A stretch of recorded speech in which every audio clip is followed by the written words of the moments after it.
can understand. I'm gonna record. Sorry to interrupt. I was like, Oh, I meant to do it earlier and forgot, so I'm just starting okay.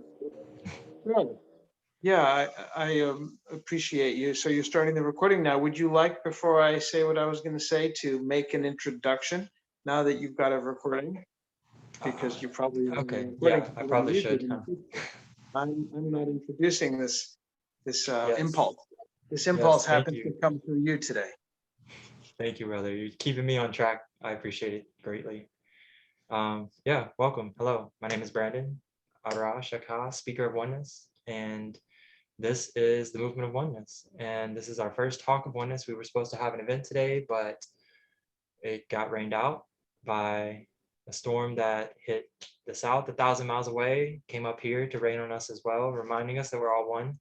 So it's okay, because here we are. Only place we can ever be, only person I can ever be. And I love it in all states and facets. So yeah, this is the movement of oneness. And it's going to be so many things, but essentially at its very core is all I'm here to do is remind us that we're one. I want to be the example to come out and say, hey, we're not limited, right? This reality is a choice that we're choosing to harm ourselves and ingest poisons all day and then complain about it to someone else like we're not responsible, right? We're all connected to this same reality and we all have an impact on it. And every choice that we make, whether that be to divide ourselves and others or to unite and become one and remember that we're all reliant. And as everyone has been speaking before we started this recording, it's very obvious that we're all one, right? Where we look at what's going on in the planet with the animals, the plants, the waters, the air, all of it, and then getting into societal and human things, right? It's very clear that we have an impact on one another, and everything that we've done to get here, we've had to work together to do so. Even from the molecules in our body coming together to form matter to become something more, they had to unite, they had to become one and work together harmoniously to create a being that's sitting here, right? Two people come together to make a baby. We have villages. They all work together in spite of their differences, unique divine reflections, coming together to reflect one choice to work, to live, to harmoniously, to be one. That's how we've created everything on this world that we love. And why would this be any different, right? Everything that we see in our world that is a product of fear and division and hate and violence and lust and greed, it's all a product of choosing or forgetting that we're one, right? And choosing to do non-oneness things. So this movement, what it's all about is just coming out, bringing in everyone and everything and reminding them all that we're one, having everyone come out and share their understanding of oneness and having support in a group of people that are here to say that we got you, whatever it is, we are one. We can uplift one another together. We are each a unique divine reflection and piece of the puzzle, right? We can't put the puzzle together without all the pieces. So we all have to come and do this together. I'm just one person. I'm just here to be a reminder, as I've clearly been reminded a lot, even today. It's not on me, right? I can't do this alone. No one can. It's on all of us to do it together, as it always has been and always will be. And so every Wednesday, we're going to have some event. It was supposed to be outside today, but the storm told us otherwise, which is fine, because here we are, the only place we can be. So every Wednesday, until we don't need to have this event anymore, until the world is one and we're working harmoniously and living in a way that we all flourish, because when we all flourish, we all flourish.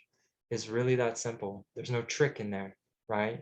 The question is, why aren't we flourishing? Where's the problem? And it's the fact that we've allowed ourselves to be misled and to believe that we're not worthy of flourishing, that we're not worthy of the abundance that we clearly have spent and dedicated our lives to. Why is it only that 0.1% take everything for themselves?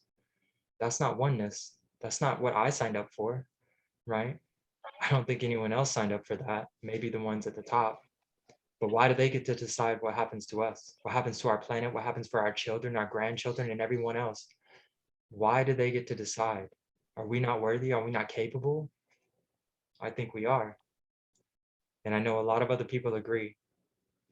So this entire movement is about those who understand this and who want to share this and be one, to come together, and let's be one at one time, because our greatest strength is our oneness. Our greatest strength is unity. That's why the military's tactics are divide and conquer, because when we are united, we're invincible. None of this can happen while we are one, right? Only when we are divided are we able to be manipulated and mistreated and abused. So please, I encourage everyone, whatever you're doing at all times, preferably stop and just feel the oneness. Look at the things around you. Realize that it's all the same, that so many people contributed to make this table, this computer, this internet, all of it. There's nothing we haven't done through coming together and doing it. So it's time to remember that, and to remember that we can choose anything. So why not choose a reality of choices where we all flourish, where we have the things that we need, where we don't have to work so hard for nothing, basically? Why are we allowing this? It's not necessary. So at least every Wednesday, I invite all of you to stand up with us wherever you're at. If you're able to come to our events, please do so. It's going to be incredible. I'm so excited to get started. But even if you can't, where you are, hold space where you're at. Even if it's just stopping for 5 minutes and just breathing and feeling and loving yourself and everything and everyone around you, looking into the eyes of the people near you, and just, you don't have to say it, just send them love, just feel it. But preferably tell them, you are love, I see you, you're worthy, you're okay, we're gonna get through this together, right? But even better, if you want, hold an event where you are. If you can't make it to what we're doing, do something in your area, hold a oneness event, start this movement of your own, step up, because I know so many people feel this calling. So many people are dissatisfied with what our world is right now. And we don't have to continue to feel that way. We can start to do something about it. And when we do it together at one time, when we all become one, all these tributaries, a billion different tributaries of rivers, when they start to feed one mighty river at once, wow, that's going to be intense. And I'm really excited, because that's what we've been building up to. And there's another part of this. We need to come up with a symbol, right? Some kind of oneness symbol. How do we show this oneness at one time, right? I've had a few ideas. I've been talking with my partner, Patrice, and do we hold hands? Is it going to be, hands up? We need some kind of symbol to show what it means to be one at all times, right? That full surrender of nonviolent protest to what is going on, and a reminder of oneness. So we're going to talk about that. Think about what it is.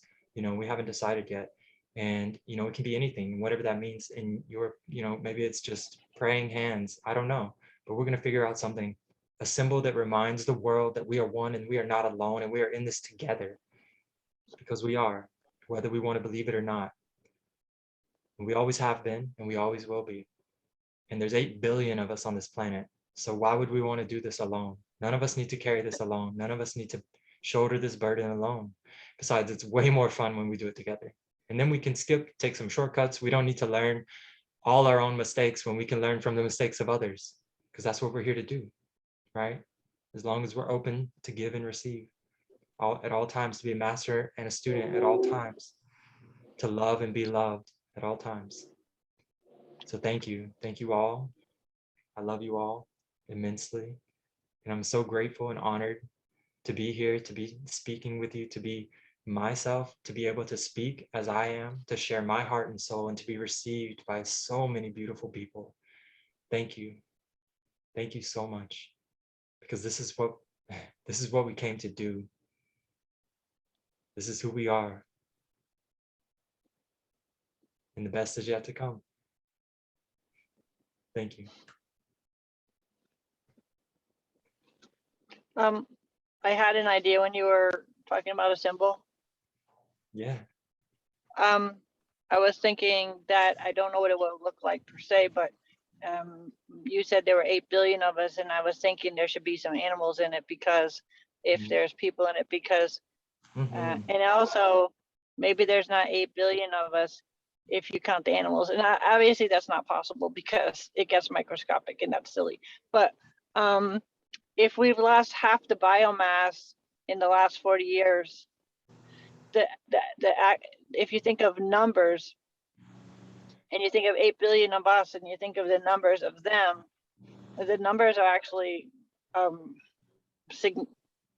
it's kind of significant. And so like whatever this symbol looks like, I think if we don't stick an animal in there somewhere, then a big piece of our survival per se is gonna be forgotten or left out, because I think a lot of times people think, oh, save the children or the starving people in Ethiopia, or that was the 70s, but the starving people wherever they are now. And with activism, there's always like, what's your focus? But I always feel like if we don't think about the planet, jobs and stuff just don't mean that much to me. It's like, oh, great thing that you can be married and you're gay now, but it's too bad we're not going to survive as a species. We have to get this whole planet thing straightened out. We have to be one with the planet somehow. I just feel there's such a emergency about it. Like, so we'll throw an animal in there, that symbol maybe. Absolutely. Yeah, no, thank you so much for that. I definitely agree. It will have plants and animals in it, and maybe even the earth as a whole, because you're right, that is the focus. Thank you. Yeah. And another creature, another part of the oneness, when we think of our souls, when we think of us living on the planet in peace and harmony, is we have the farm factory situation. And when you said we live in a house and with our own shit, it's like we literally are making lakes of shit that are in people's towns, like polluting their towns and their air, that they shouldn't exist. Like, why do they exist? Because these pigs, which are as smart as children, are in these giant factories. It's so obscene. And it only exists because we can't feel our oneness with this creature that's literally as intelligent as us. The break in the oneness is so mind-blowing.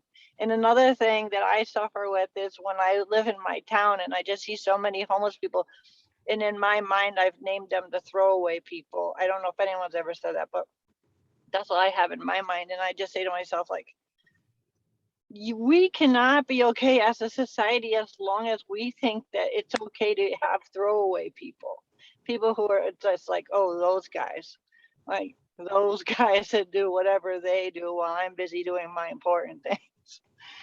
So Yeah, absolutely.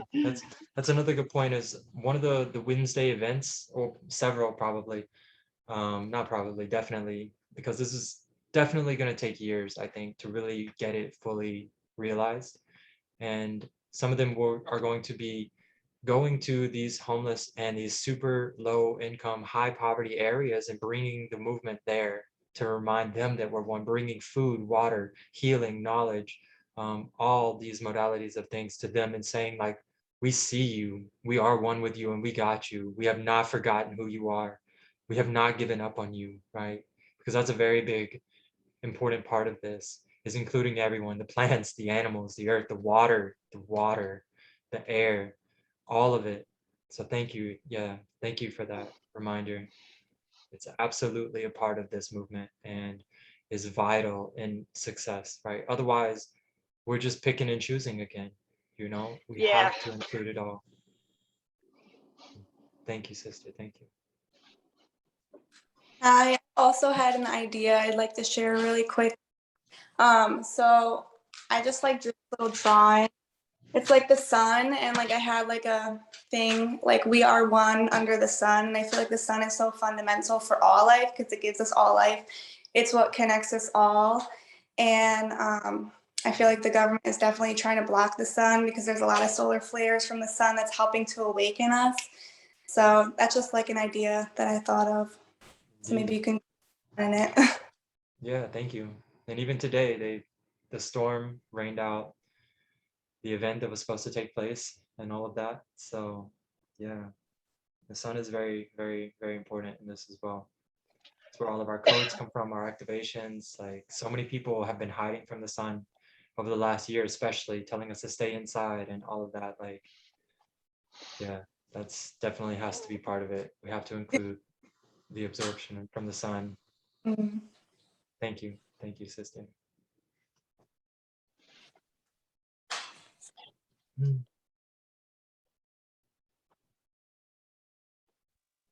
I want to share a story if people are in between things. When you said, when you talked about seeing people, because I'm surrounded by so many homeless people, and because I studied some law of circulation and stuff, and my spiritual teacher told me that no gift is too small or too large. It's all about circulation. So I felt like I started doing a practice of giving a homeless person a quarter because it takes nothing from me, but it's kind of the act of recognizing they exist and then giving them some sustenance. I mean, do what you want with it. People like to say that that's really not good of me, but it's what I can actually give freely. So when I do it, I can recognize that, hey, I see you standing there. And I literally had people start to cry from just being seen. It's been really powerful. And I do feel like homeless people are in some ways a gift because they give you the opportunity to share, which gives you a reminder of how rich you are, and to just connect with another person. They are the example of how blessed you are. So yeah, I've had people come start crying because I've like just seen them. They're like, wow. And I have one lady say, thank you so much. I've been standing out in the rain all day. It's a little thing, just being seen. So yeah. Yeah, thank you. Absolutely. That's something that I used to practice a lot more. Lately, I don't ever have cash. But I always Me look them in the also. eye. I always look them in Me the eye. also. Like I see you, and I try to be like, it's gonna get better. I promise. And I tell them these things, and sometimes I have profound reactions like that too. And I really try to see them, make them feel Mm. seen, make sure they know that they do exist, that they're not forgotten, and all those things. Like it can be really hard, you know. Um, thank you. Yeah. Yeah, I'd like to share. I'd like to share that inspired me to share something that happened to me recently. I really, Camille, very strongly stand by you when it comes down to helping our animals, helping our earth. I'm very, very connected, as we all are in some way, to the earth, and just giving her praise every day. And to our to the homeless too. I was actually out one day and I had the option to take like a cab home, and it was raining, and I was like, I don't really want to take a cab. Like I don't want I think I'm just gonna like walk. I'm just gonna walk. And my sister Nicole, right, my soul sister Nicole was walking with me, and she was gonna take a cab. And I was just like, I feel like we should just walk. So we're walking, and we end up having the most beautiful conversation. And we parted ways. And as we were walking, the rain just stopped, because I was like, Earth Mother, like, do you want us to walk? Like, so we're gonna do that. And as soon as we started walking, the rain stopped. And then we parted ways, and I went to go grab some food. And then by the time I came out the restaurant, it was pouring. And every time I see rain, I see it as a blessing. I say water blessings every time, and even with everything that's happening, like my heart goes out to all those who are in New Orleans, and, just holding as much space as possible and praying to Earth Mother and to the elements, for grace. And after I got my food, I went into the subway. I was like, I'm going to take the train. And I go downstairs and I see this man, and he's on the other side. And he's like, do you need to come through? Because I didn't even have enough money in my Metro card. And he said, would you like to come through? And I was like, oh yeah, thank you. So he opens the door for me. He lets me through. And Brandon, I didn't get to share this with you. And he looks at me, he's just like, ma'am, I'm asking for your support right now, if it's possible. He's like, tomorrow's my birthday, and all I'm asking is for, he wanted an Arizona drink. He said that's all he wanted. He wanted an Arizona drink. And I looked at him and he was like, that's all I want. That's all I'm asking for. I just finished my last one. And I looked at him and I just felt his energy like so strongly and so deeply. And I just looked at him, I said, it's like I just completely became, yeah, this is the whole element, right, of the acts of oneness, like oneness, that energy, where I said, I will help you. And he said, thank you so much. I'll open the door back for you again, okay, to let you back in. I said, okay. And he opens the door for me. I go upstairs. There's the first corner store right there. And I go and I'm just like, oh, Arizona drinks, they're not really that good. But I just was like, there's something more to it. So getting him like one of the, not like the large size, but like the medium sized one. And I come back downstairs and he's looking at me like he's just shocked that I even did it. And I'm like, here. And he's like, you got me the bigger one too. He's like, oh my God. And he looks like he wants to cry. And I'm just standing and I'm looking at him. And then he tells me, he's like, miss, I can't even lie to you. He's like, I can't even lie. He's like, I'm really ashamed by this, but I'm going to say it. He said, I had some alcohol and I really wanted something to mix it with. And he said, and he's looking at me and I'm just holding all of this space and I'm just staring at him. And I'm a Reiki practitioner as well. So it's just like when you just become the healing energy and you just become source, so because you are. And he was just like, I was going to drink. He said, I'm going through a lot and my family, he's like, tomorrow's my birthday. And this is the only thing I feel that's helping me right now. And he was just looking at me and he said, can you sit with me? And I just looked at him and he was like, he's like, I'm just really feeling your energy. And I would really love it if I can just talk with you. And I went over and I didn't sit next to him. I just stood up and I just held my hands out and I was just emanating just a lot of healing to him and to his field. And he just sat there and he was just like, I'm going through so much. And he just needed someone to talk to. He forgot all about the drink. He just put it to the side and he just said, I just need to talk. And he said, your energy is so healing. He said, I just feel like I just have to open up to you. And he goes, I'm going to tell you the truth. He's like, I can't even lie about this. He's like, your energy is calming me. And I just had my hands out and just holding that compassion and holding that frequency for love. And he's like, I'm incarcerated. He said, I missed my court date. He said, and I have to turn myself in. I'm going to turn myself in. I just have some really severe PTSD from being in prison and I don't want to go back. I don't want to go back. He said, the mother of my children won't allow me to see them, but she has given me grace by allowing me to see them tomorrow. I haven't seen my children in 2 years. And I just was like, wow, and just quiet and just holding space for him. No train at this point was coming, no train at all. Like it was just me there. And he was just opening up. He was like, I was incarcerated. He said, I've been kicked out of 4 shelters because I do have a temper. The alcohol just seems to calm me down. And I just looked at him, I said, you have control. And I said, brother, you are so loved and you're so held and you're so protected. And I just told him, I said, remember, if you can and he just sat there and he's just like, I lost my mother to cancer, just like pouring his soul out.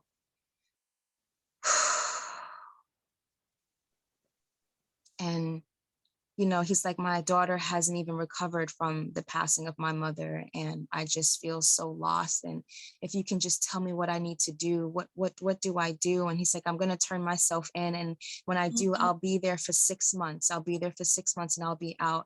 And I was like, you see this love that's flowing between us right now? I said, just remember that you have this love. God is all that is, whatever you believe in, like you are protected and you're safe and you have the power. You are so strong. And just like really just flowing this love into him. And I was like, remember to come back to the breath. Remember to come back to the breath. Let's breathe together. And he just closed his eyes and we just did some breath work together. And as that was happening, the train pulls up And I'm just like, remember how powerful you are. Remember that. Remember. I said, just remember that you were doing so much, and remember that you're more than that alcohol. That alcohol is just something that you've gotten attached to, but it doesn't help you do anything. You have the power.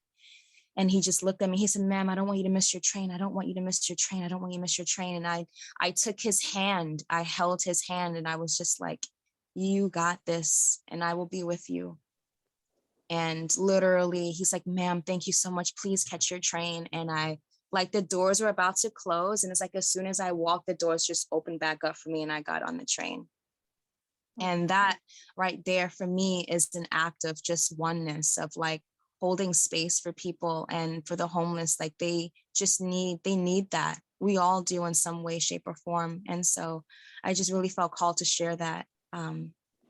That just really, that was my whole day. And that's why I was like, that's why I didn't want to take the train. That's why I didn't want to take a cab. I wanted to just walk in the rain, allow Earth Mother to just allow this. And just, I was being led to speak to that beautiful soul that was really going through a lot. And so I just really felt called to share that. Whoa. The oneness. That's amazing. My boyfriend is a Reiki practitioner, and he would, if he gets a chance to hear your story later in the recording, he's going to really appreciate that story. It's amazing. Thank you. Thank you so much for receiving. That's what we're all, that we are all that healing for everyone. And that's that movement of oneness. That's what that's all about.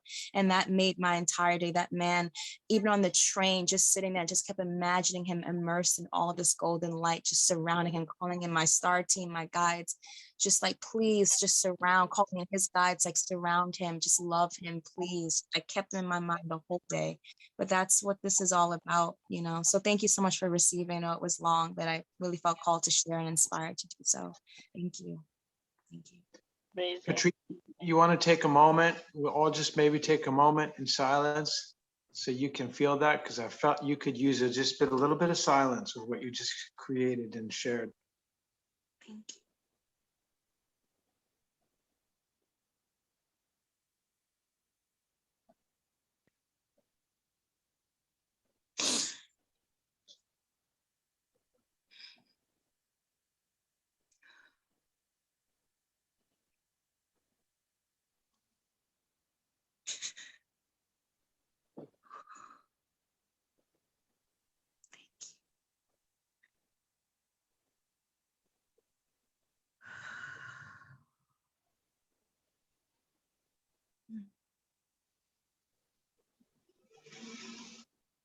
Thank you.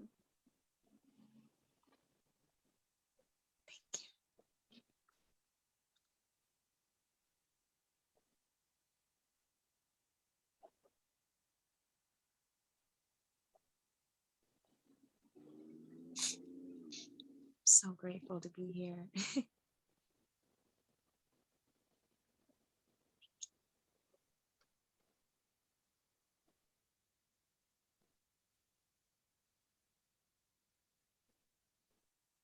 That was amazing. That was amazing.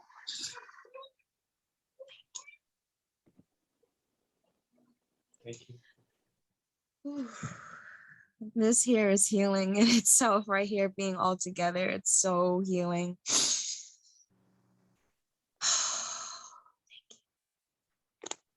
I love you all so much. You always know how to crack us open. And it's usually just through your own acts of kindness. And you know, that's really the biggest motivation behind this, right? Is that there's so many people suffering, not even just the homeless, like just everywhere. People are in so much pain, and they just don't know. They don't know the glory that they are. They don't know the love that they're constantly surrounded by, that they're always connected to. I just don't want them to be ignorant of that any longer. And that's the power we have. That no one has to go through what we've been through. that we can change all of it, that we can be there for someone when they weren't there for us, because we're here for one another and we're here for them. Doesn't matter who you are, where you're from, and what you've been through. We're always one. Thank you so much, Patrice. Not just for that, but for everything you do for me. I am so honored and grateful.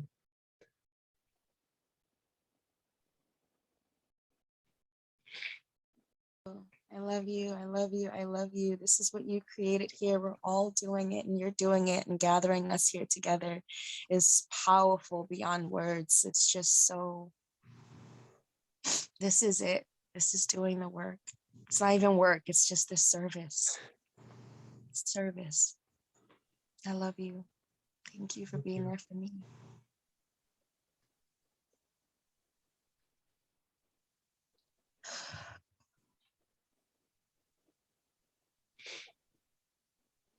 I don't want any more of our children to suffer just because they didn't know they were loved. Like, what? It's not necessary, you know? And it begins and ends with us. This moment and every moment after it. When we choose to look someone in the eye and just love them, regardless of anything. When we choose to just stop and hold space. When we choose to take someone's hand. We choose to see someone in whatever state they're in and still love them. You know, and it starts with ourselves, right? We have to do it to ourselves first. We have to love ourselves in every state, whatever that is. We have to acknowledge and accept and see ourselves and give ourselves the appreciation and devotion that we deserve so that we can then share it with others. And that's what this is all about. Bringing us together so we can do that together, because, man, it can get so lonely. So lonely. But it doesn't need to be lonely. We're here. We're home. We're loved. We're surrounded by people that are ready and willing to embrace us and envelop us in the most divine, unconditional, divine love. And if the only thing preventing that from taking place is us just stepping out and doing it together, well, then let's go. I just want to bring us together so we can do that on every level, so we can see people doing that, so we can know that's a choice, so we can see the results of it and we can share it with everyone, so that less children and less children and less have to experience what it feels like to not be loved. That's it. That's the whole movement. That's all I want. That's it.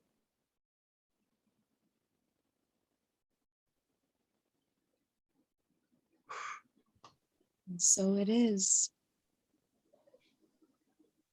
Thank you. And so it is. Thank you all for showing up, really. Because that's what it takes. Otherwise, I'm just in here talking to myself. I have some ideas about, I think you said that's the work to get together, and I have some ideas about spiritual activism, about there's it's hard for me to explain what my thoughts are, kind of all jumbled up, but um if a person is an activist, a lot of times they might feel like they need to fix something, but there's this other way of thinking, like where, like in the law of attraction, what you basically resonate is what you'll kind of like have around you, like it'll your world will reflect back to you. how you basically are. So if you're basically a peaceful person, you'll see the world as peaceful. And if you're a person who thinks that everyone is out to get you, then you'll see a world that way. And so it's interesting, this movement that you're making, because the first thing I want to say is, if a person is okay, then their world will be okay. Kind of, sort of. I mean, physical reality does have its limitations, so that if there are fires and stuff, they will probably affect you in some way, even if you're floating on a mountain in another dimension, like, because you're all meditating, and you're not gonna really escape all the fires and everything. But a lot of times activists, they want to like just fix things. Things are broken. And I really am interested in what you're doing, because you guys are, I feel personally, like resonating really good vibes of peace and love and oneness and kindness. And what this feels like to me is that with the law of attraction, you fix yourself, and then your world kind of gets fixed around you. So if you have issues inside, you need to deal with them before you can really adequately deal with the outside, or else you're just like kind of just a band-aid. Like, until you get to the heart of what's really hurting you, you're just fixing things on the outside. So this group is like resonating kindness and peace and love and holding it. And what this says to me is, like, if just individuals are, good, and they're feeling peaceful and stuff, that's that splintered in that it's more invisible. You have a guy over here who's good, and a guy over here who's good, and they're all doing their thing all individually, and they're all good. And then you have all these other people who are suffering. But when you take all these people who are doing well inside, feeling the peace and the light, and they get together, you're making like a huge beam that is a lot more visible, so that the others who are, the guy in the subway and the person who feels like they have no hope, will be able to see it more. Especially because if you're in a bad place where you just don't see any love in the world, whatever you are inside is what you see the world as. So they're gonna have a hard time seeing a loving person, even if they're in their vicinity. But if you have a group of them, the most suffering person will say, whoa, there's a lot going on over there. What is that? And they will be drawn to the light. And that's how I see what you're doing, because an activist who just wants to fix things, hold up their signs and march and fight for peace, it's kind of, it's not exact, it's off. But you really have to live it. And you guys, I totally agree with what you're doing, to be the peace and love and to be together, so that you're not trying to fix the people around you, but they won't be able to not notice what you know is there. You'll be able to show them. And thank you for that. Thank you. Yes, you're welcome. Thank you, sister. Thank you. That's exactly it. Like, I want us to be so bright that no one can look away from this truth, right? And that's the power of love and oneness, right? It shines so brightly from within. And then when we come together, it's only amplified exponentially, right? And when enough of us come together, there's no way that light could ever be dimmed again. And that is what I believe is like the Great Awakening or New Earth or all these things, right? Is there's a threshold that when we reach enough people have come together that emanate that light, that oneness within, Mm-hmm. that's it. There's nothing else. Everyone will see it for what it is. The truth will set us free. All these things we're saying for a reason, because that's what it is. That's how powerful it is to do so. And that's what I want to do. That's what this whole thing is about. Thank you so much for seeing that, sister, and for saying that, Yeah. and just for also being a part of that, because you're doing it. You are as well. And I'm so glad that you're here, and I brought us all together, Teresa and Lauren, Patrice. This is just the beginning of something truly, truly great, you know? Yes. Thank you. I'd like to add on to what she was saying. So I feel like what I got was like when you're an activist, like you want things to be changed. So like at the root of it, it's like want. So you're putting out the frequency of want. So like you're just gonna keep getting that want, want, want. But like it's shifting to okay, I want to, I am. It's like remembering and the embodiment of we already are. We just have to remember that. And when we remember that, our perceptions shift, and then everything around us starts to shift, and it just expands from there.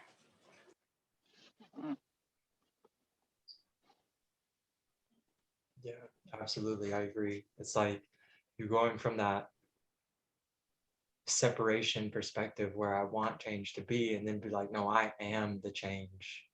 You know, see me and know that the change is real, that we are doing it, that we are here, that we are capable, that we are one. There's no questions there. There's no doubts. There's nothing to be questioned. It just is, and when those type of people come together, like it's the brightest thing we'll ever see, and that's what we're moving towards. And that's the whole point of these gatherings that I've been to, the gatherings where most of us met, except for Enda and Camille. That's what it's about, is people like that coming together and just being in that space and just emanating so much love for one another and everything else at all times. And it's the most powerful and profound thing that I've ever experienced, period. And that's what I want to show the world and share with them and bring to them. I want to bring these gatherings, these movement to the people, right? And wherever they are, if they're stuck in a hole deep somewhere down where no one thinks they could be found, I want to go to them and bring the light and show them it's here too. It's always here. It's always a choice. You're never alone. And that's how we change this. That's how we unite. That's how we do this real movement, not the activism that's been going on since the beginning of time, right? The real illumination of this world and everything on it, the raising of that vibration, this frequency of the whole planet, and every creature, plant, animal, every atom, molecule will be affected by that. That's the goal. That's what we're doing. We are doing it. Thank you.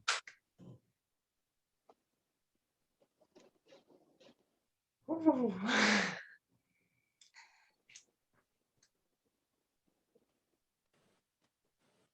Yeah, there's so much. And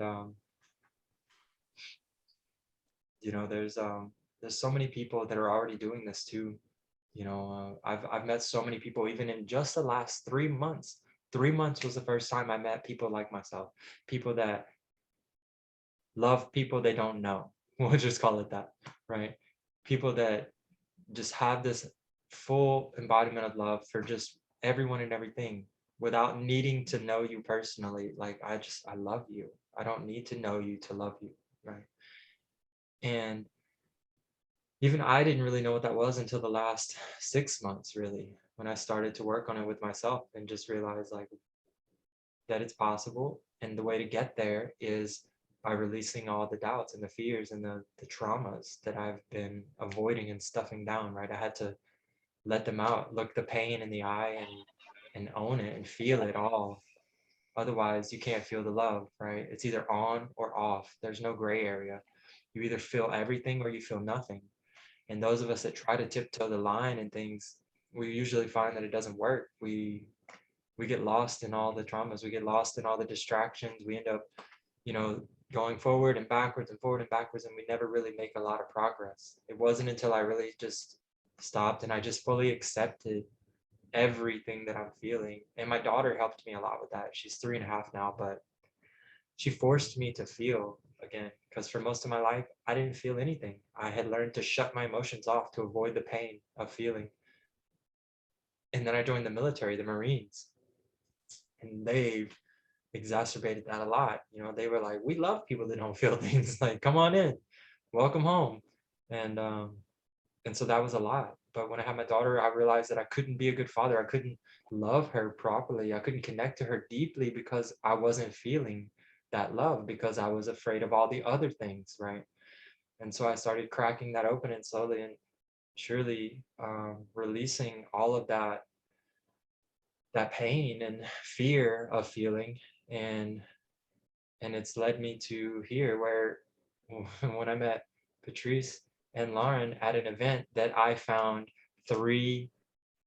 8 days before the event happened, I found out about it. And it was super synchronous. I was like, you know what? I want to go to an event. I haven't been to anything in a while. This was like post-COVID. This was only 3 months ago. My God, 3 months ago. It feels like it's been a year and a half. I'm not kidding. So much has happened. 3 months ago, it was 2 days before my birthday, and I was like, I'm going. Like, I found this event. It was by an artist called Pleiades. He was speaking, rapping consciousness, like pure, highly enlightened interdimensional consciousness. And I was like, okay, I'm supposed to go here. Like, I don't know anything about it, or anything about anything. It's 24 hours away, but I'm going. And I did. I drove straight all the way there, and I stayed for 4 days. And yeah, it was everything that I could have never imagined that it could have been, beyond my wildest dreams. I didn't even know that what it meant to be around soul family, around people that could love you like that, without love you more than your own family you grew up with, love you more than your own parents have ever loved you, right? Like, for most people, they don't even understand what that means. And I can't wait to show them. But for me, it was profound isn't strong enough. It was absolutely transformational in every way. And it took me a minute to open up. And at first I was really closed off, and I was just like, I kept to myself. I didn't let anything out. And I met a beautiful brother immediately, and we connected, and we were like almost twins. And then the person I parked beside was like, also, he just turned 33. His birthday was like a few days before mine. He also was a Marine. Like, I parked right next to him, set him a tent. Like, all these things happened just to allow me to connect to someone that I could connect to in the state that I was in, and be able to open up more to everyone else. And then by the end of it, I met my partner Patrice, and that in itself was mind-blowingly synchronistic. Like, I was basically following someone else to talk to them, and I got roped into doing this interview where Patrice was the interviewee, and they're just like, okay, now stare into her eyes for the interview. I was like, okay, like, that's not awkward, like, sure. And I sat down on the edge of this pier and just did the thing. And after that, yeah, we were deeply connected, and then everything led to everything else. But even at the end of that, I was still holding on to so much. And Pleiades, the brother that orchestrated the event and was hosting it and guiding it and doing all of it, at the very last day when most people had left, he was like, brothers and sisters, there's a brother here who needs our help. And I just started sobbing, like, because he saw me struggling. And I just started sobbing, and everyone surrounded me, like, I don't know, 12 brothers and sisters, including Patrice. And Brother Pleiades, he came, he put his hand on my heart, and he put a hand on my back. He was like, straighten your spine.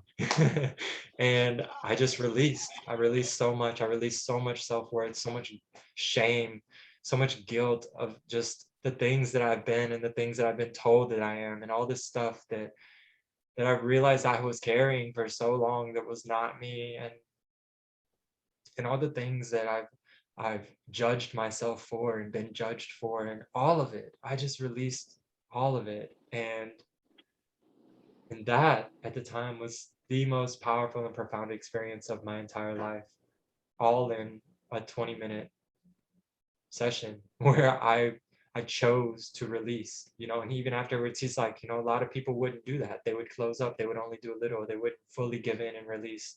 He's like, you did though. you know, and he really is like, you should honor that, be proud.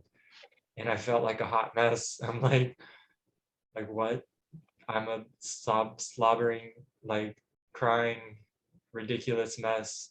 And no one else is like that, you know, like why me? And but I realized like that's okay. That's what we're supposed to do, right? If we don't release it, it will not release us. And that really catapulted everything. Yeah. We have to let go of these things, right? If we don't let go of them, we're carrying them. It's like there's a thing where it's like they put a fruit in a jar and the monkey puts his hand in and he grabs it and then he can't get his hand out because he's holding onto the fruit. His hand's too big, right? He has to let go to get his hand out and then be smart enough to like dump it upside down and get it out. It's the same thing. You can't let go of what you're not letting go of.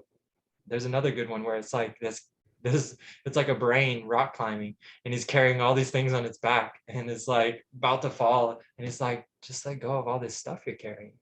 Like you don't need it, you know. And that brings us back to the eye of the needle in the Bible and all this stuff, right? You can't fit through the tiny doorway with a caravan full of stuff. Only you can fit through, but that's all you need, and on the other side is heaven, you know. So so much has happened since that day. 3 months ago, including sitting with Abuelita Grandmother Ayahuasca with my sister Teresa Tree. Man, that was profound in a whole different way.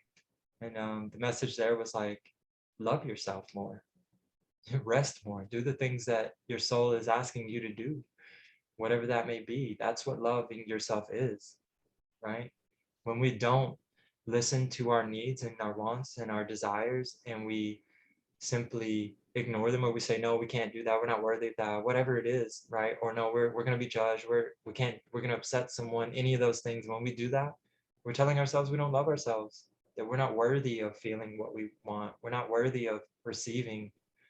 And it has a very powerful impact that I didn't understand until I sat with that plant medicine, and she showed me everything.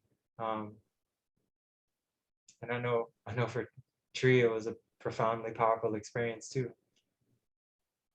And the weekend after, we had another gathering at the same place the first gathering was 3 months ago, and that was equally as powerful because I was able to fully open up and just be love and be my full higher self and just express my love for everyone and myself. And I was stepping into my healing. I was guiding people. I was giving like Reiki massages, all this stuff, things that I would have been too afraid of to do in the past.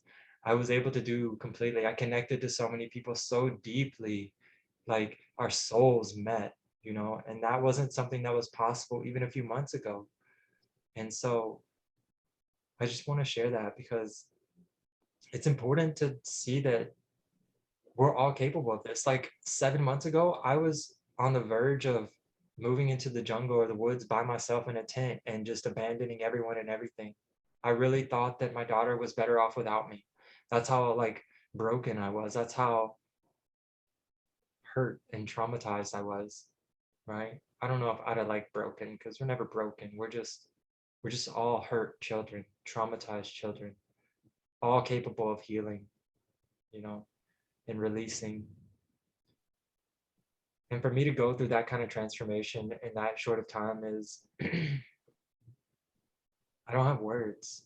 I don't know if there are words.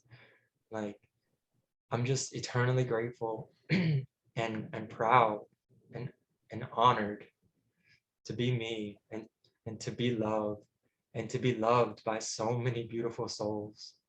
I just want to share that. I just want to share it with all of you here and with everyone else on this planet, because it's a choice to release or not, to hold on to it or not, to be one or not, to be love or not, to flourish or not, to allow this to continue or not. You know, it's all a choice in every single moment.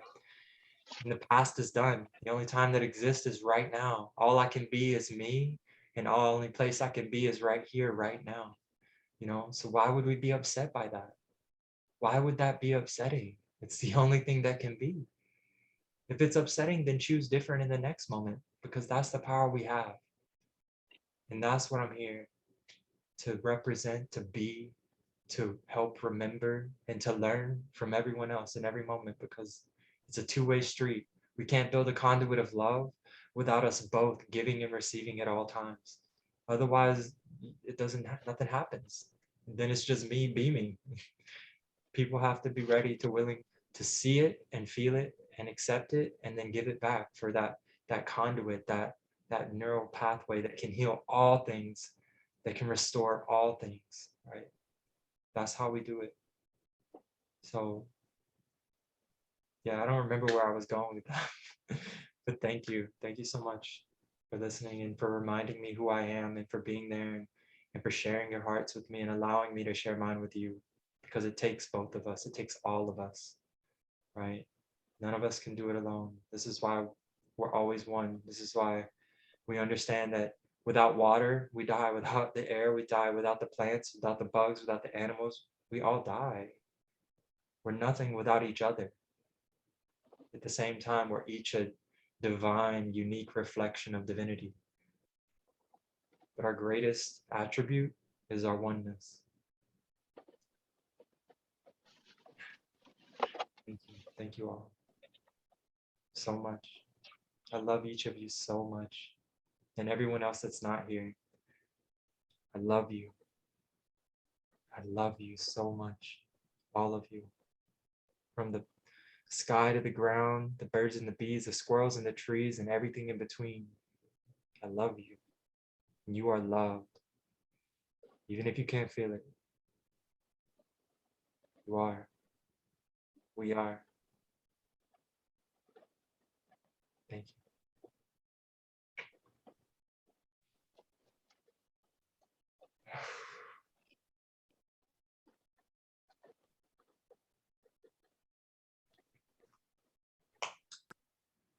I feel like you were gonna share, Tree, about your experience. Well, I was gonna briefly say, sorry if I look like I'm not really listening. I am, but I'm also momming right now, and I'm directing a game of hide and seek and telling them when to find each other, and I'm trying to, so yeah, I know I keep like coming in and out, and I'm like, oh my God, they probably think I'm being rude. Oh, there's no need to apologize. I know.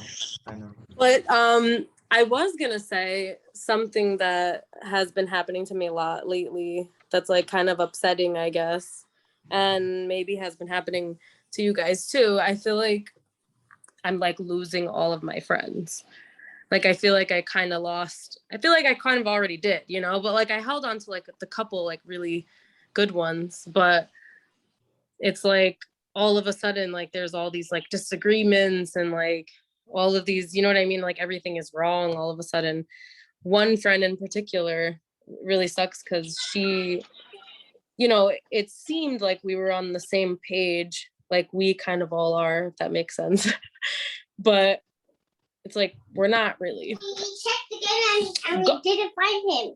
He checked in your closet and our closet. Checking behind the couch. Okay. Go. See, sorry. Check in the bathroom. Check somewhere. He did check in the bathroom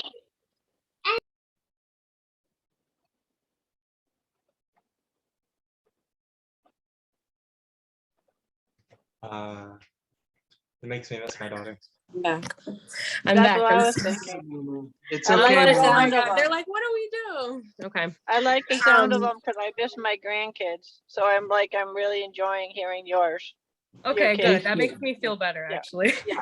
You're But not the only mama, papa who's one friend been in there. particular that I lost, she's like, she's a vegan. I've posted about her a little bit, and like a couple of my other friends, but she's been, I'm so.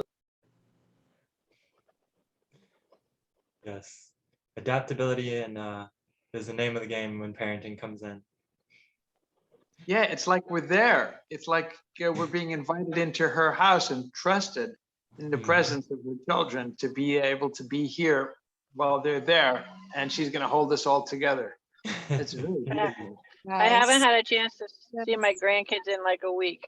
and it's like I'm with them because they act just like that. And I miss them. It's beautiful.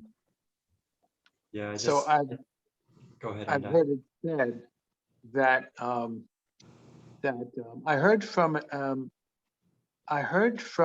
an indigenous person. I believe he's a Seneca man named Crow. I believe he was the one that first said it. That we always let the children's voices flow through and pass through and around our councils. Because if we're going to be thinking about the seventh generations after us in all of our deliberations, how can we hear their voices while we are talking if we can't even hear the next generation while we're talking?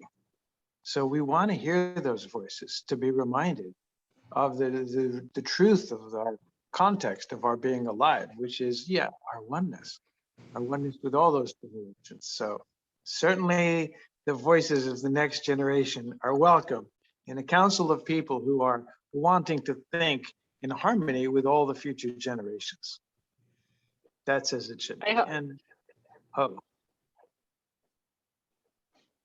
I hope she gets to hear your message when she listens to the recording. That we appreciate her household. Because I know that like a lot of times parents feel embarrassed that they're annoying everyone else. So I hope she gets to hear that. Yes, yeah, I'll make sure she goes back and watches it, or I'll let her know.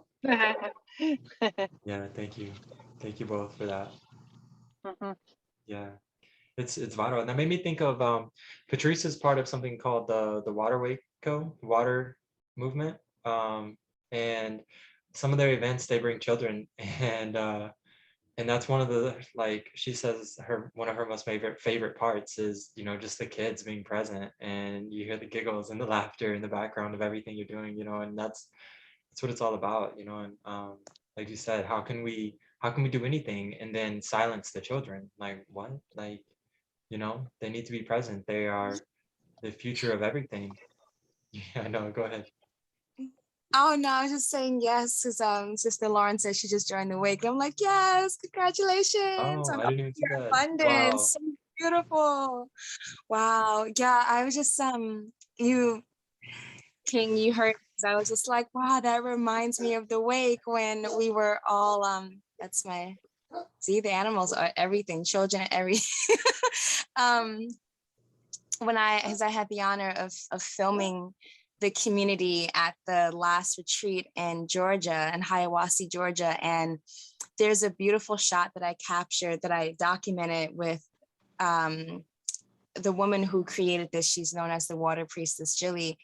And she's sitting in this beautiful pavilion, and she's sitting here, and there's over 70 people all together, and they're all in this big circle, and there's just children just running in between the circle and just like running in the middle and everything. And it's just like, wow. And it's almost like it's like a council of beautiful beings, and the children are just like, they ran the show. Like it was just, and that was the reminder of returning back to innocence, returning back to the innocence of the children, because we are innocent, truly. So yeah, Brandon, I was literally thinking that, like, it made me think of that shot, like, oh my God, it's so true, like the kids. And it's just so beautiful to see them, because they need to be heard. Silencing them is what? So yeah, just wanted to share that. You don't have to struggle to find your inner child if you don't like put such a huge wall between you and the children. Yeah. Yeah, exactly. Yeah, indeed. That's kind of what I've been feeling lately with my daughter too. She brings out my inner child. Is like, I feel like her mother's very structured, and I don't know, she doesn't let her be a kid sometimes. I feel like, just that silly, crazy kidness. And she gets that with me. And sometimes I'm like, can we calm down? But I'm like, no.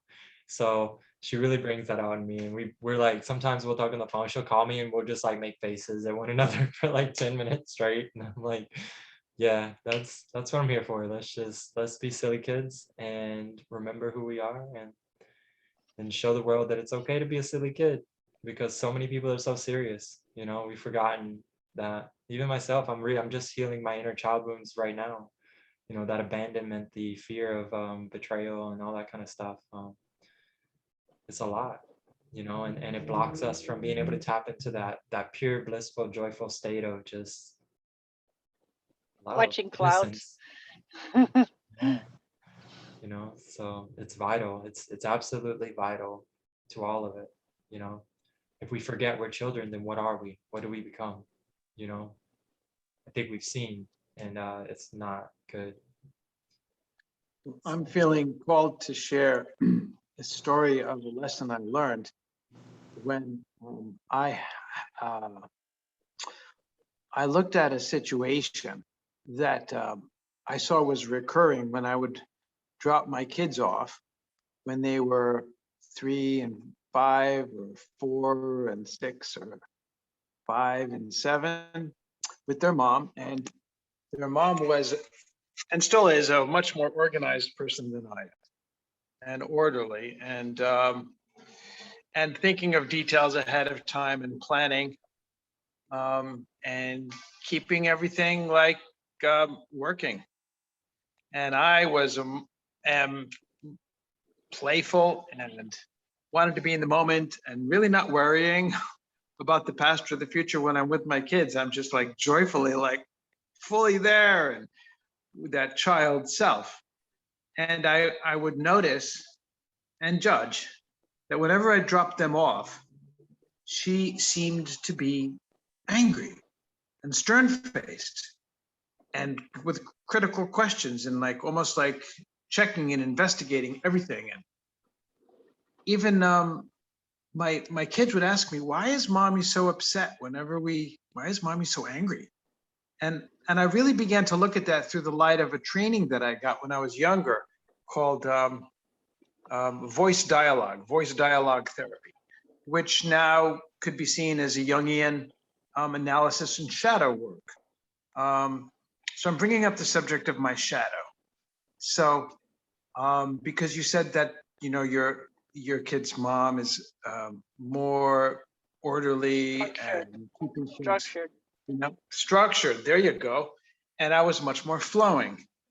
And I began to put that training into applying it to the situation. Like, well, if I am in total denial of my structured side, and I'm really pushing that away, and kind of forcing her more without her knowing or my knowing or my trying, I'm kind of bringing that structure up out of her more so.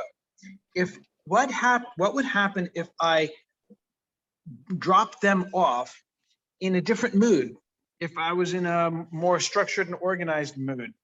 And so I tried that. I would pull the cart over and I would say, okay, we're singing, we're talking, we're dancing, we're having fun, we're getting in the car, we're bubbly.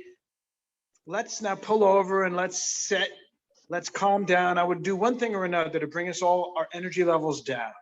And then I would try to not smile so much and talk about organized things and what they were going to do the next day. And I shifted my conscious, and it worked. It completely worked. And then I went through months where I learned how to drop them off in a way where their mom would be really happy and really relaxed, because I would come out of the car in an organized way. I would have pieces of paper or things to share and plans and a check-in. And it was everything was like, and the kids were ready. And I would tell the kids, make sure you hug your mom and go in and do this or that. And they would. And when she experienced me as orderly and structured, she relaxed. And she was so happy to see them, and they got to see her smile and her love, and she would just be at ease. It even got to the point where she was like, it's okay, we'll talk about it later. And she didn't care. So that was a process of learning about me and structure and shadows. And that structure and that facing things is still a shadow of mine. I've been speaking with my partner, Asako, who's on her way to land soon on the airplane next week, and talking about like my storage. I have now storage in Long Island, storage in the Hudson Valley, and a big amount of storage from a sponsor of mine that I have just like stuff from my childhood. And I'm just like not facing it. And so I feel it's like that brain with stuff on my back that I'm trying to climb, carrying unexamined stuff. And that and like you said, that there's freedom. There's freedom on the other side of releasing that. So yeah, I just wanted to bring that in for you personally about that, the different energies that the less structure you bring to your relationship with your ex-partner, who will always be the mother of your kids, the more you're always in relationship with each other, and you're always going to be bringing. We always bring our opposites to us. It's like the stuff that we're not wanting to look at because we don't enjoy it or we're not good at it. We will bring that to us from others to to balance. That's right, Patrice. Yeah, to balance us, because balance is this world is always going towards balance and going back towards balance. I could give so many more examples of that, but that's what I wanted to share, and also bring in the whole concept of shadow and light, because like Camille talked about activists who can create their opposite by being so stuck on one end of a spectrum. And that's, that's not a mystery. It's the nature of us needing to see our shadows. And the more we repress them, it's like we submerge them, but they go below the surface, but they have a hook. And the things that bother us about people are those hooks. They hooked us because we're repressed that. And that is a side of ourselves we need to look at. It's opposite from me? Well, not really. It's opposite from what I've embraced and acknowledged. It's not really opposite from me at all. And the more it hooks me, the more it is me, a side that I'm completely in denial of and fighting so hard So I think we'll return to this subject, Brendan, because you spoke in your introductory video about this, your 1 hour of announcing this first and introduction of yourself. You spoke about shadows and doing that work. And so, there's openness and connection, and there's also healthy boundaries. There's giddiness, and there's flow, and there's structure. And we're never going to be in one without the other. It's always going to be in one where the other is hidden, and it's always going to be there. And that's how I'll end on this note, that's something that we have as a standard kind of rule, an understanding in our men's work, is that whatever man, whatever guy is really ticking you off, really bothering you, he is bringing you your shadow. And that's how you can see it. I'm gonna go off screen and get my charger and notice that my battery's fading quickly now. But I'm gonna stay right here. I'm listening. I'm complete. Yeah. Thank you, brother, for that. Absolutely, man. Yeah, that's an interesting perspective too. On I haven't thought about it as much with my my daughter's mother.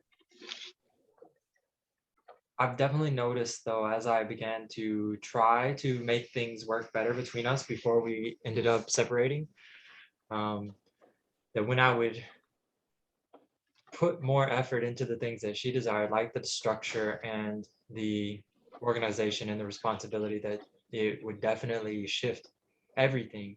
And she would then be a lot more flowy and be able to relax and do these things and all that stuff. So you would definitely put it into words, the inklings that I had.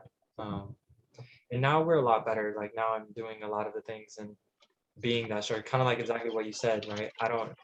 I would show up and be like, go, here's our daughter, and she's like a wild child now, enjoy.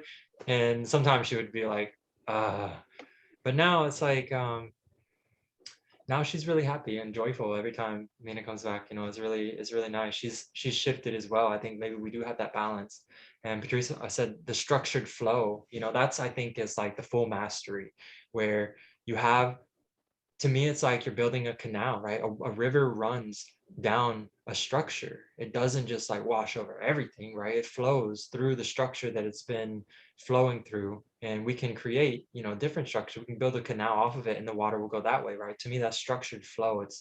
It's having the structure and then allowing the water to just go, like, but it's still kind of within its boundaries of what it needs to be and where you want to go, right? Your true north, your compass is, you know, where it's going. You have your foundation and you're adhering to it, and you're allowing the water to flow in that direction rather than just anywhere, which can sometimes be okay, but a lot of times it's not. I don't want to say great. It's like sometimes it can be really distracting, right? When you allow the water to go anywhere and everywhere, right? Sometimes it goes where it doesn't need to go or where it shouldn't be, or I don't want to say should or need, but like you can just go in places that we weren't intending, and it can then wash over and affect things that we may not have wanted necessarily, you know. And I guess everything is in divine timing and everything is as it's supposed to be, and there are lessons to be learned in everything. But when we start to structure our flow, we really then begin to take these giant quantum leap steps and be where we want to be the most, to our highest self, to our highest mission, to whatever it is that we're trying to achieve, in a way that was otherwise really difficult to do, you know. Like having the balance between our partners or between parents or any of it, even between our children, you know, especially my daughter, because she needs so much structure sometimes, but she also loves to flow. So when I get the like subtle boundaries set up and then she can just let loose and it's kind of contained, but in a direction that she wants to go anyway, like it's great. She's overjoyed and everything flows greatly. And then we're still going in the direction that we need to go. It's like trying to take a boat up the river with paddles is really difficult. But when we realize like, no, let's just plan a little bit and come in upstream to go down, then it's fine. Then we can have a blast. We can do whatever we want, and we're still going to end up where we want to go because we thought a little bit before we jumped in. And that's what I'm trying to do now, is find that balance and be able to do that, and then at the same time allow whatever needs to flow through me to do so, and knowing that when I need to know, I'll know, but at the same time do the work. Like those are the cards that keep coming up anytime I draw cards. Like it's like, do the work now, put in the effort, and then have the courage and bravery to do so, to jump in once you have, right? Got to go all in. There's no like 1 foot in, 1 foot out. That means you're not really doing either. You're just kind of like split on the fence. You're sitting there, you're getting stagnant, you know. We have to dive in, we have to trust, we have to surrender, and we have to have faith. But we also have to do the work, whatever that is for us in the moment, you know. Whatever our higher goals are, whatever we want to do, whatever our intuition is telling us, our soul is yearning to do, whatever our throat is screaming to speak, we got to do it and trust it and love it.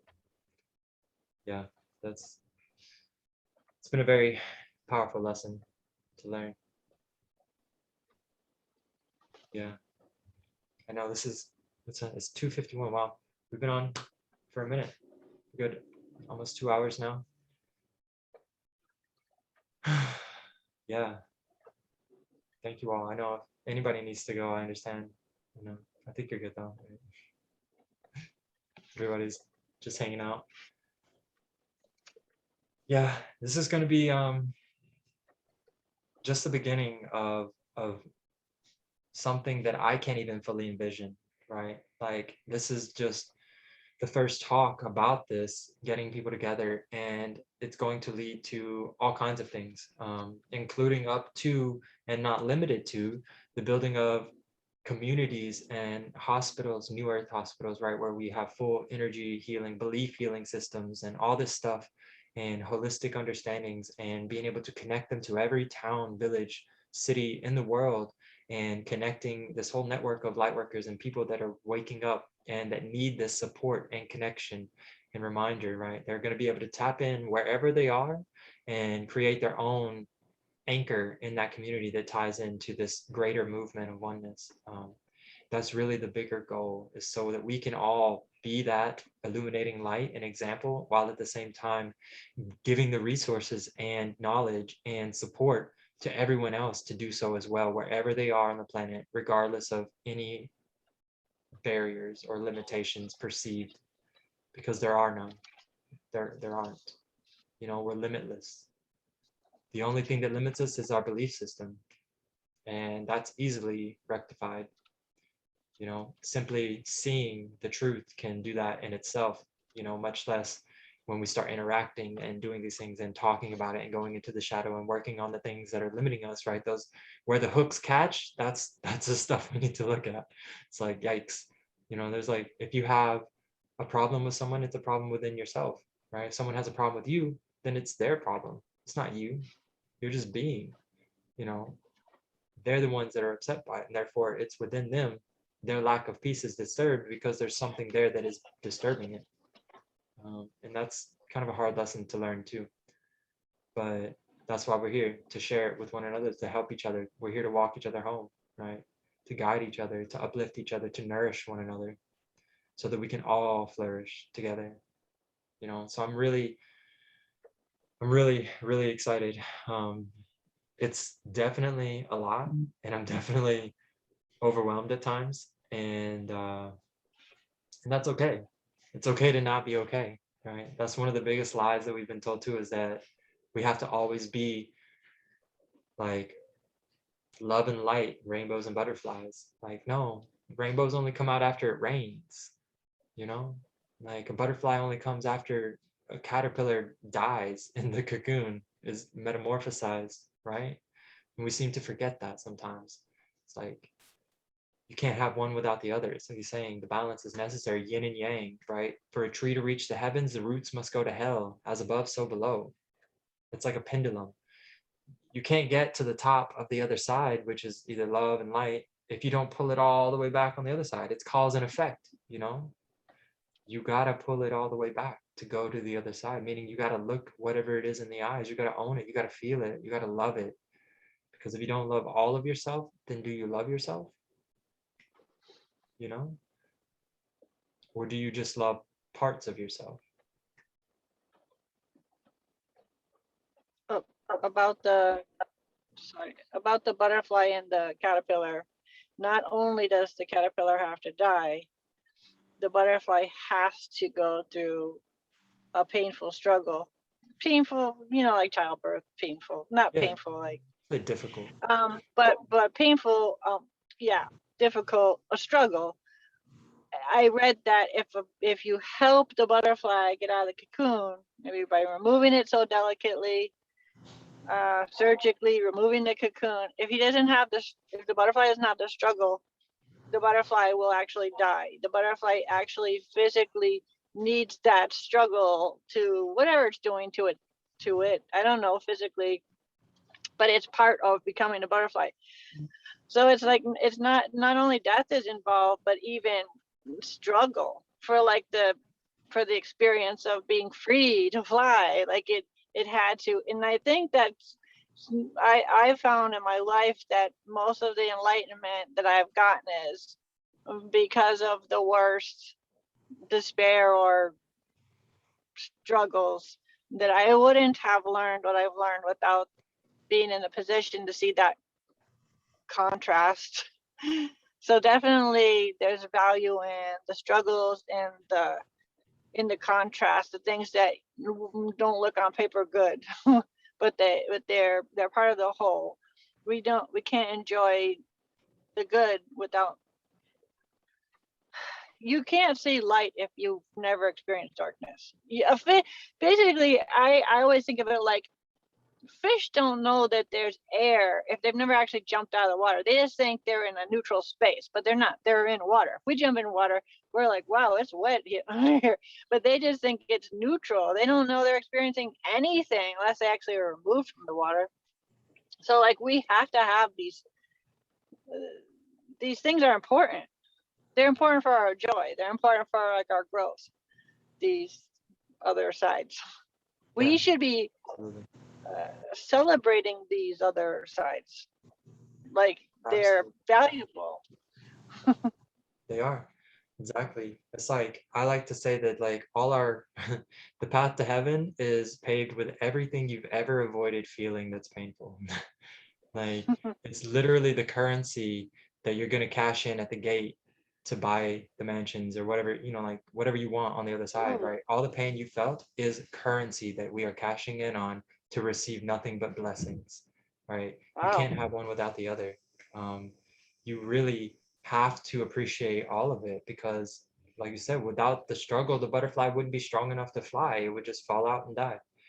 It is the struggle that gives us the ability to then fly with our wings, because we all have them, and that's what we're growing into now. And that's what we're learning, and we're building those muscles, right? And yeah, you have to not only appreciate, but love the darkness, the painful parts. We got to love it. And that is one of the hardest parts of this whole awakening, is learning to love the pain. That has been the most difficult part for me. And the most painful part is that full embracing and acceptance and loving of the painful and the difficult parts. But without it, we wouldn't be here. We'd be, if everything was only bliss, then none of this would exist. We'd all just be one thing. It'd all be like bliss. There would be nothing in between. There'd be no duality of this world and everything. That's what makes all of this real. That's why we exist. But it doesn't mean that that's all we have to experience. It's still, we're able to supersede that and become more. And there are ways to do all of this together without having all of us have to go and repeat the same struggles over and over again. That's what I believe. I have Yeah. I'm sorry. Oh, does Go someone ahead. else want to say something? I was just thinking, we don't want to glamorize pain and stuff. So if you have a kid, if you have a child, for instance, like your own child, and you're raising your child, the instinct of a parent is to help them avoid too much pain. Hey, I don't want you to go through what I've been through.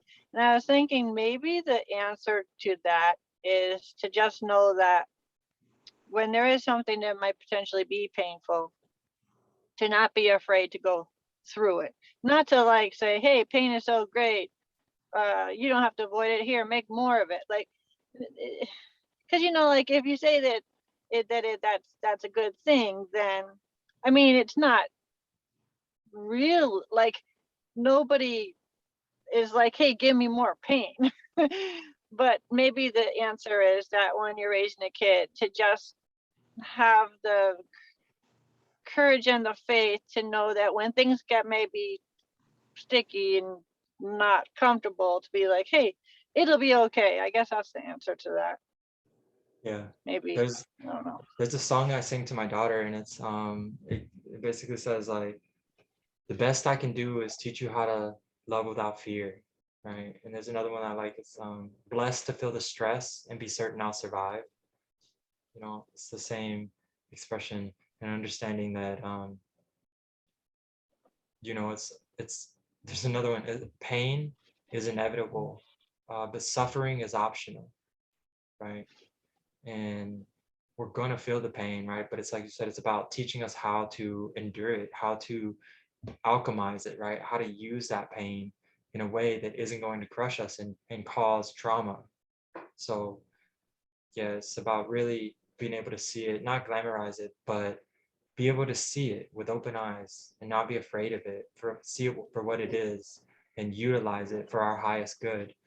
Because a lot of it is unavoidable, right? It's just a part of this nature, this world. There is life and death, there is pain, there is all of it. And that's why it's just vital to be able to look it in the eyes, like you said, and be able to see it and use it for our highest good and not be consumed by it. Thank you. The thing that gets me through hard times is to know that I just say to myself, the universe is always, you could call it God, but the universe is always conspiring in my favor. And I always say that to myself when things get weird, when you're like, oh God, I don't know what's gonna happen. Like my father threw me for a loop the other day. He planned a whole family trip and he didn't invite my son, which is really like, okay, it must be a mistake. Then I said, hey, 81-year-old dad, on a text message, hey, we forgot Ryan. And he said, no, I can't deal with him. And I was like, what? Because my son's just slightly autistic. like he's just kind of awkward. He's 23 years old. And I was like, in my brain, I was like, this isn't happening. Like, what are you talking about? We can't have a family trip and not invite him. He's already got enough problems. That's just, I don't remember why I started talking about that. The way it got resolved though was, I said the universe always conspires in my favor. So yeah, that was really stressful for me. That happened 2 days ago. And I told Andy about it. I said, I can't believe what's happening. I was really looking forward to this trip. And now I feel like I can't even go if he doesn't invite him. So I said to my dad, that seems strange to me. I thought you just forgot. So my father said, I can't deal with him. So I guess because my father's 81 and my son's strange. So I said, okay, in the text message. And I was just like, this is in God's hands, because my father is like that. And my son is, I don't even know if my son would even go anyway, because he's kind of on the spectrum and he spends all his time making content for a computer. And I just said to Andy, there's 40 different ways for any problem to be solved. I don't know what it is. But it turned out my father texted me back and said,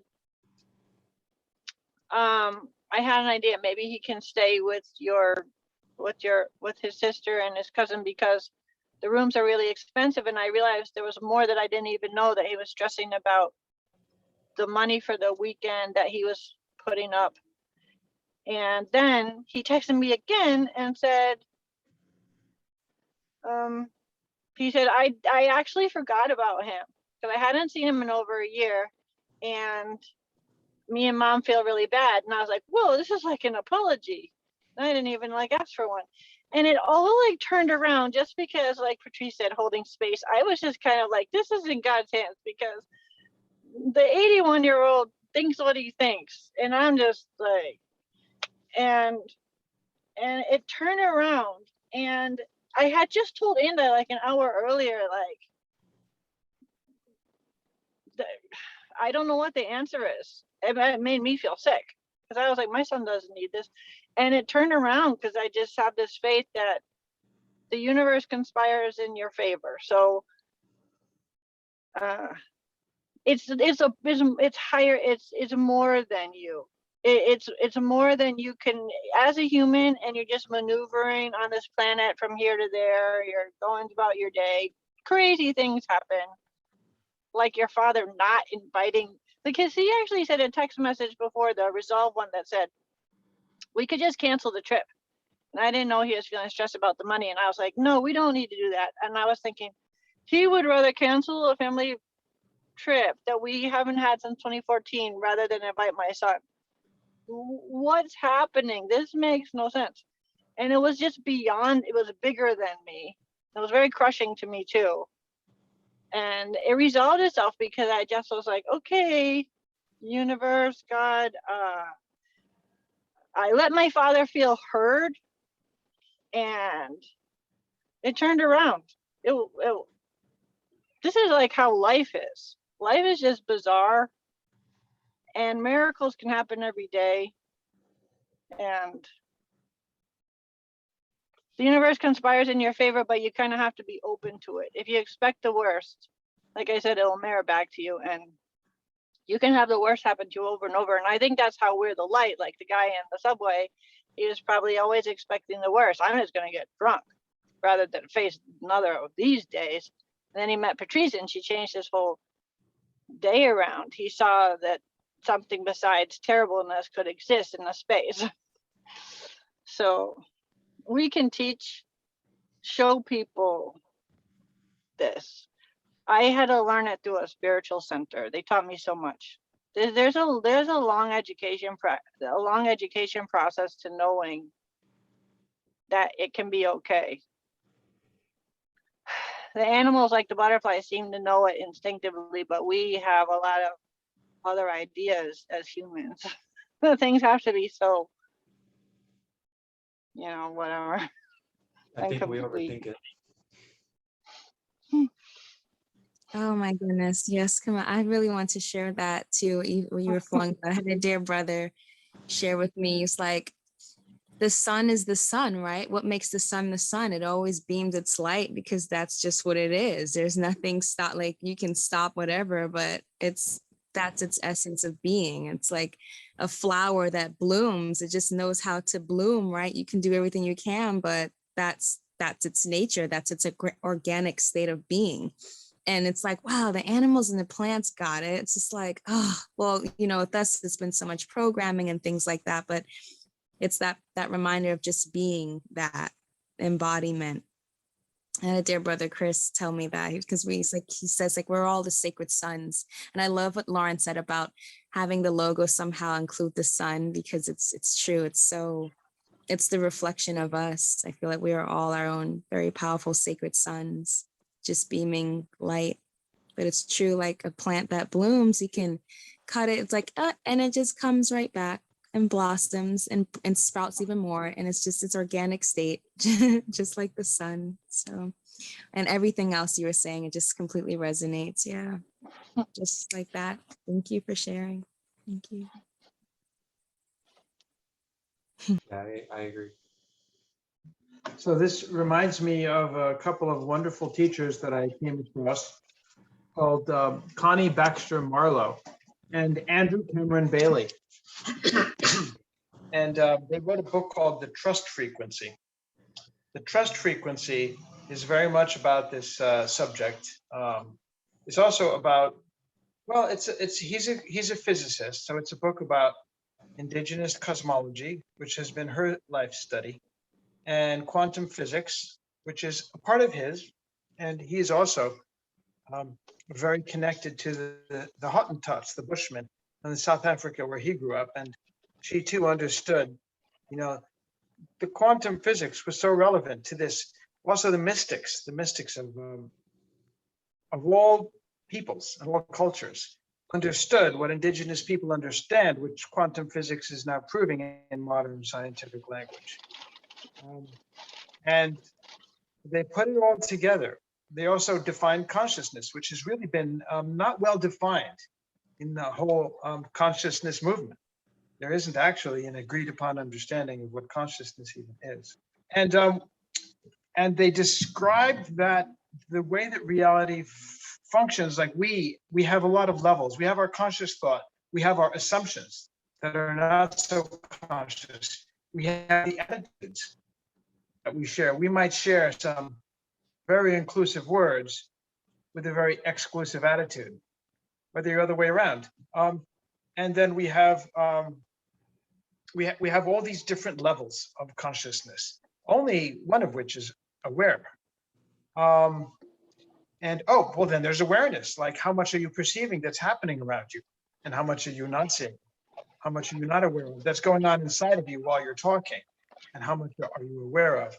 So all of these create a frequency. They send out a vibe, and they're not all the same vibe. They're different vibes. So we can contradict ourselves. No, they're saying this, but they're really feeling like that. That's for real. And they all come out into the world as a symphony. And that symphony shapes our reality. So a lot of people, when their thinking is in harmony with their attitudes and their assumptions and their awareness level, and what they accept or what they don't accept, because people can talk about wanting peacefulness, but they'll accept violence in a relationship, you know, like it contradicts itself. But when there's harmony, then people's awareness, they can think positively, and it creates the magic and the mystery. But sometimes our other vibes contradict our thoughts, and that's why it doesn't work for everyone. It's because it's all working perfectly. It's always all working perfectly. Our reality is being shaped by the frequencies that we're putting out on all levels at once. And they wrote the book, they called it the trust frequency, because they said of all the frequencies that we can vibrate with, pure trust is the highest frequency for a human being. And animals have pure trust. A dog can smell its food and know if it's good to eat or not. But humans, with our intelligence level, have a lot of trouble knowing if food is good to eat or not, and eating foods that might destroy us or hurt us or not. Dog, not so much trouble. So unless we trick it with chemicals. So I'm saying, I I'm saying they would be potentially good teachers to invite on one of these calls to talk about and introduce their book, The Trust Frequency, and introduce it to a lot of people. And then we could record it and put it out there. And I mean, they're wonderful people. And if we arrange it right, I think we could do it. I think this month I'm going to have more potential for having some Wednesdays available midday to do something like this. But this is not usual for me, that I could do this on the middle of the day in a Wednesday. So we also might want to consider that. So there's a couple of ideas for the future, is considering having some Wednesday gatherings not be in the middle of the workday. And those two teachers, there's a lot of potential participants and teachers. Indra and Camille are two people I just happened to be in contact with today. But there's a lot of people in our underground newspaper from the 80s network. Well, there's hundreds that I'm not in touch with anymore. There's just a few that I think would really love also this circle, and more people I'm meeting. There's people in the Permajam community that you know through Rainey a little bit, you've met. And they will be very interested in this. And there's also, there's a lot of overlapping communities that are working on oneness in different ways. And I think that we may find ourselves in some very large calls in the future. And that's a good thing. But I'm really glad we began in such a small and intimate way. And I look forward very much to this growth. I wish I could make tea for you all with honey and just the way you like it, the way I've been making tea for myself, and that we could all gather in person and just take loving care of ourselves in that safe space. But I also appreciate that you're wanting to go into spaces that are not thought of as safe, to go out in the world, to go into all kinds of communities. And I don't think that we're going to necessarily be bringing oneness there. We may be going there to find oneness, because when I go into poor communities, I find a very different reception. When I was on the road, totally impoverished, handing out this newspaper and learning to live on the magic and the miracle of total love, I didn't find that among the rich people, and I didn't find that in the middle class. But when we're going into poor communities, we may be going to find oneness, because you want to find oneness, you go to poor people. Poor people have mastered oneness of necessity. And, I don't mean to be romantic or rose-colored glasses. I lived on the road for a lot of years, and I know that there's all kinds of folks, but there's a lot more folks resonating with oneness who are quite poor. And we may be going there to learn oneness.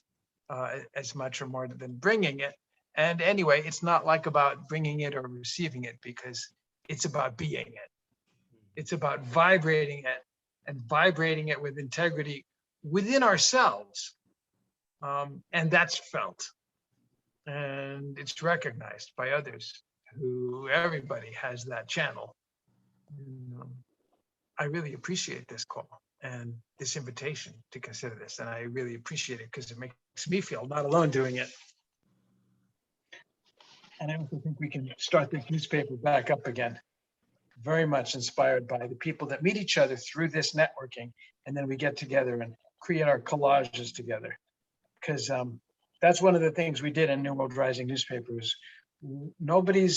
Almost no page was one person's work.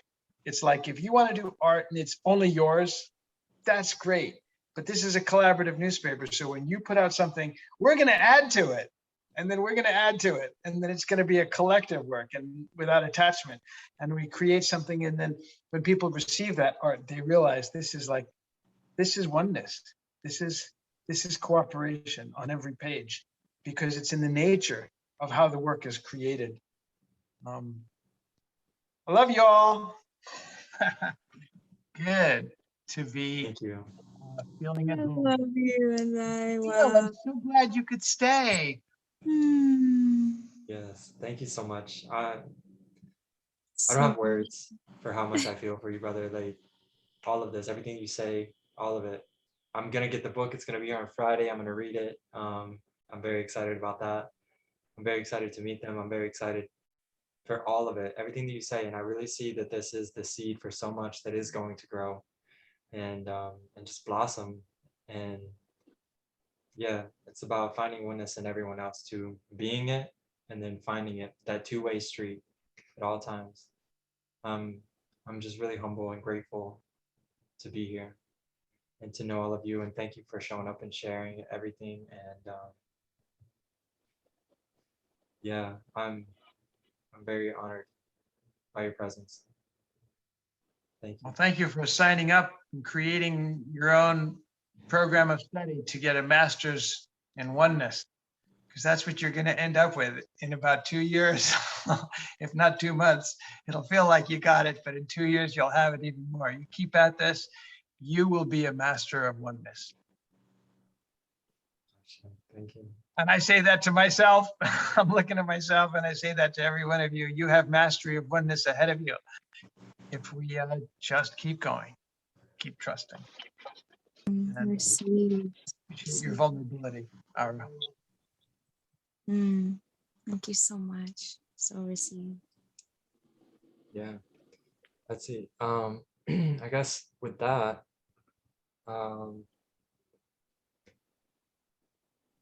yeah, so there will be other events, not just on Wednesday. That's something I was feeling too.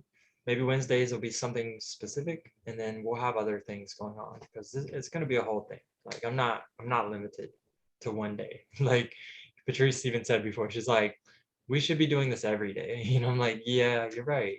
I'm not able to do that yet, but we're getting there. We will be, and we are going to be. In myself, I'm going to be doing that, but as a group, I want to be able to do something frequently, multiple times a week, some kind of different events, because not everyone's going to be able to come on the one day, you know, and I want to be able for us to have this big network that can grow and be all things, you know, to all people at all times. And even things that I'm not leading, you know, I want it to just be its own thing, you know, and for the pillars to be able to do it as well, and people holding their own events and doing their own stuff, and us being able to have even communities where we can come, like Rainy and Nematon and these other, you know, communities that are already there and new ones that are being formed now, where they welcome people in like us that can come and just be enveloped in that familial, you know, love and nourishment of one another. And because that's so necessary for everyone, but especially for us, the ones that are out here expending so much energy. We have to go and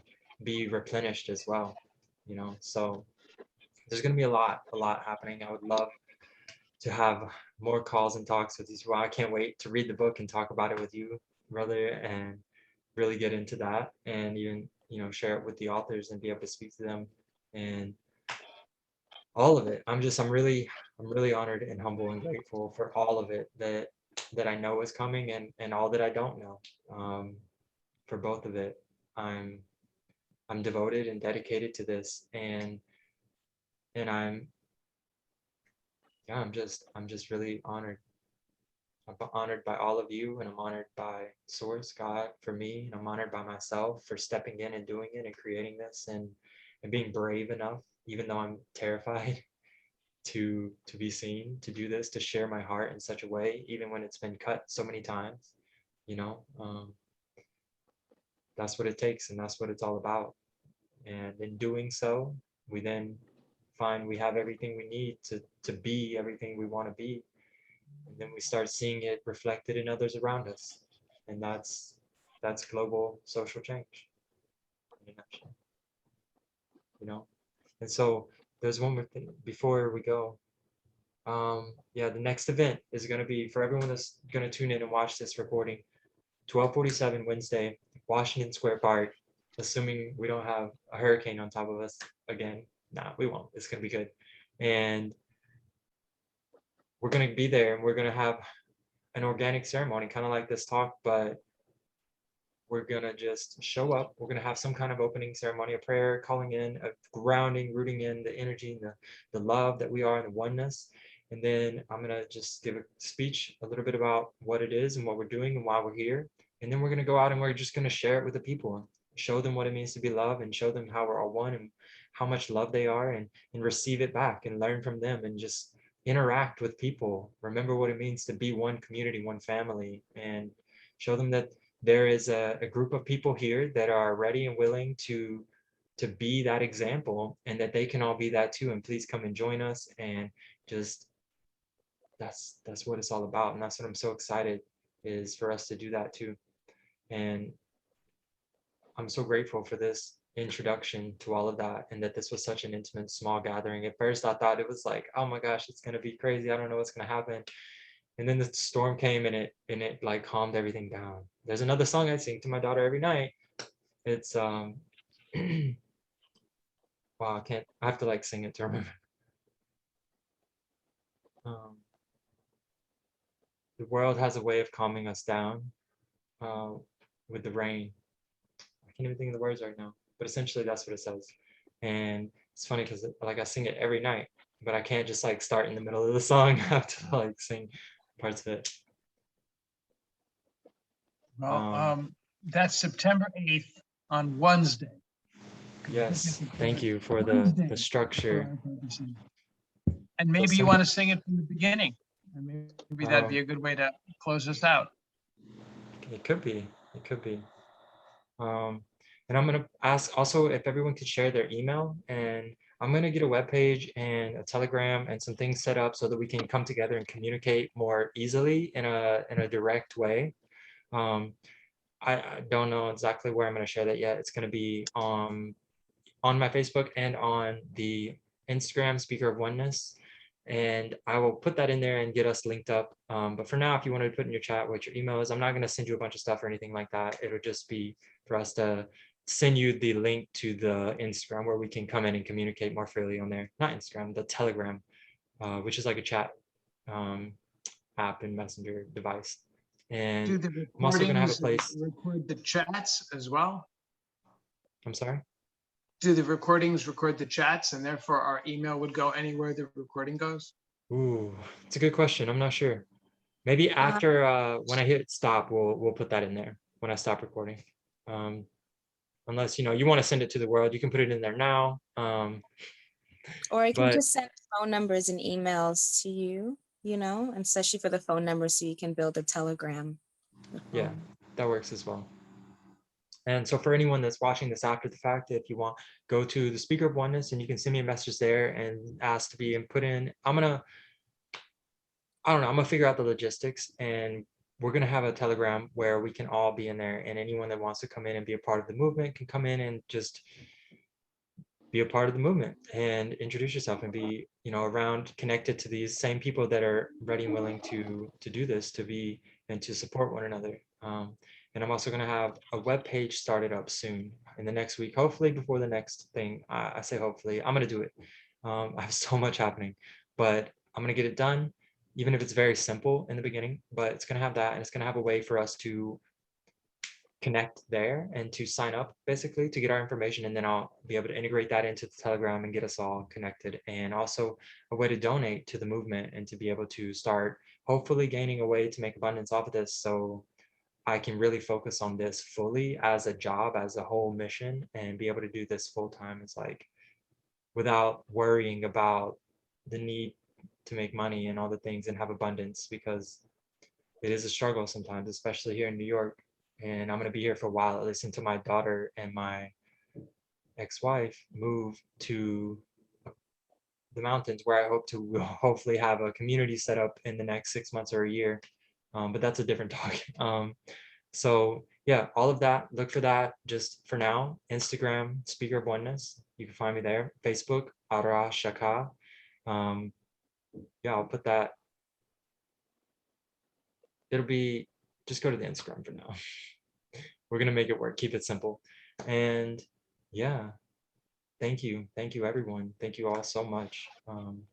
Everyone that was here, Brother Andai, Camille, Patrice, Sister Lauren, Tree, everyone for showing up. Thank you so much. It means so much to me. I'm so grateful and honored, and this was so beautiful, and it flowed so well, and I feel so connected to each of you so deeply, and we all contributed something so powerful to this movement already. Like I was taking notes. I don't know if y'all saw me. I was trying to make sure I was really focused and you didn't feel like I was disrespecting you, but I wanted to write down some of the things that were being said because they were really powerful. And I'm gonna go back and watch this, I'm sure. And so, yeah, just thank you. And for everyone that's going to watch this later, thank you. Thank you so much, because I know that you're all going to be participating as well. And I can't wait to meet you and interact. And we're going to be holding an event. The next event is going to be September 8, 12:47 p.m., Washington Square Park, New York City. We're going to come out. We're going to have a grounding. We're going to talk. We're going to do some kind of holding hands. We're going to tone. We're going to do something to remind us that we're one, and we're going to shine our light as bright as possible so that everyone in the park and anyone else will see that and recognize it for what it is, and see our authenticity, our real raw emotion and our love, and know that it is an option, that they too can come and join us and be one, and vice versa. So yeah, that's going to be very exciting. And that's just the beginning of one thing. Like I said, there's going to be a lot more structure as we come out. We'll talk about it. And but that's the next thing on the agenda as of right now. So thank you all so much. I love you. I love you. I love you. You're perfect. You're whole. You're healed. You are loved at all times. Even when you can't feel it, you are one. It's time to remember. Thank you. Everyone. Peace be with you. Peace be with you. Ara. A-R-A. Thank you, guys. Ara, yes. Yeah. Thank you, guys. So much.